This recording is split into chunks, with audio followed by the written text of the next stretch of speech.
First off, let me say this is the first time I've done this, so please keep that in mind and bear with me. Secondly, this video is being done by Shawn with Dark Horse Media. Call her for any of your media consulting needs. She is excellent at what she does, and she handles all of my needs. Okay, today I'm going to be working with a horse that has a tendency to be a little bit heavy in the front end and wants to lead with his shoulder when you're loping circles and stuff. He wants to float in his rear end a little bit, and I've been asked to do a video that'll show some of the things I do that'll help counteract that a little bit. First off, I'm going to move him around a little bit and then lope some circles, and I'll let you see how he wants to lope naturally. I've had him a while, so as naturally he doesn't lead with his shoulder as pronounced as he did, but hopefully you'll still be able to see what I'm talking about.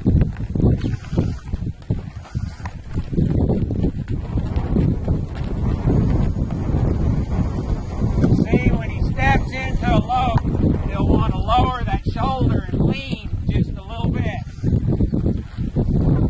As we come around here, he's a little softer and a little rounder. But you'll see still, he's wanting to lope with a little bit of a flatter body and loping with his shoulder lean and his hip to the outside just a little bit. He's a young horse, and that's pretty typical. But that's also a problem that I get with a lot of horses that have never been taught how to use their hip and how to drive with their hip, or have been taught how to work off their front end. That's pretty much how he wants to move naturally. Now there are three different maneuvers I want a horse to be able to make before I really go to trying to change how they lope a circle. The first one I'm going to show you is I want to be able to disengage their hips freely. And I use my hands and my feet equally. My foot placement for disengagement is back a little farther, not in their flank, but back towards that flank cinch. And I want to be able to disengage them freely. And I want to be able to do that both directions. And while I'm focusing on my foot placement, that's going to also be your cue for helping hold that hip later on.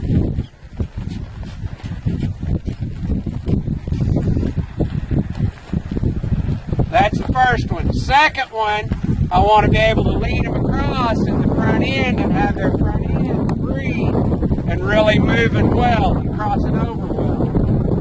Same thing, I want it to be both directions.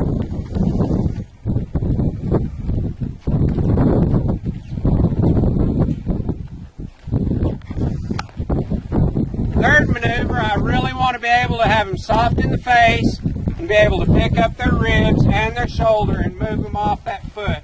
My foot placement for picking up their ribs and their shoulder is a little different than for disengaging it. Disengage, I want it back a little. To move, pick up their shoulder and their ribs, I want to turn my toe out and lift up with that spur to lift that shoulder and those ribs and have them really move off. I don't want to have to fight them in their face. I want to be able to shape them, but really use that foot to pick that rib and that shoulder up.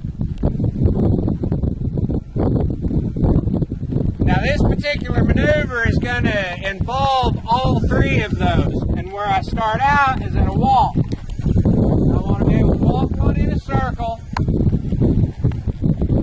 softly disengage them, lead their front end across, and then shape them right there and have them move off using their hips without me having to hold their shoulder up. I don't want them to take a step in. I don't want them to take a step off of their circle. I want to be able to do that in each direction.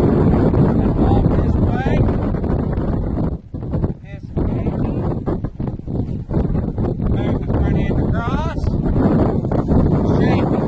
You see, after he shaped, my outside foot will be back there there to hold that hip and moving forward. Disengage. Lead across. Shake.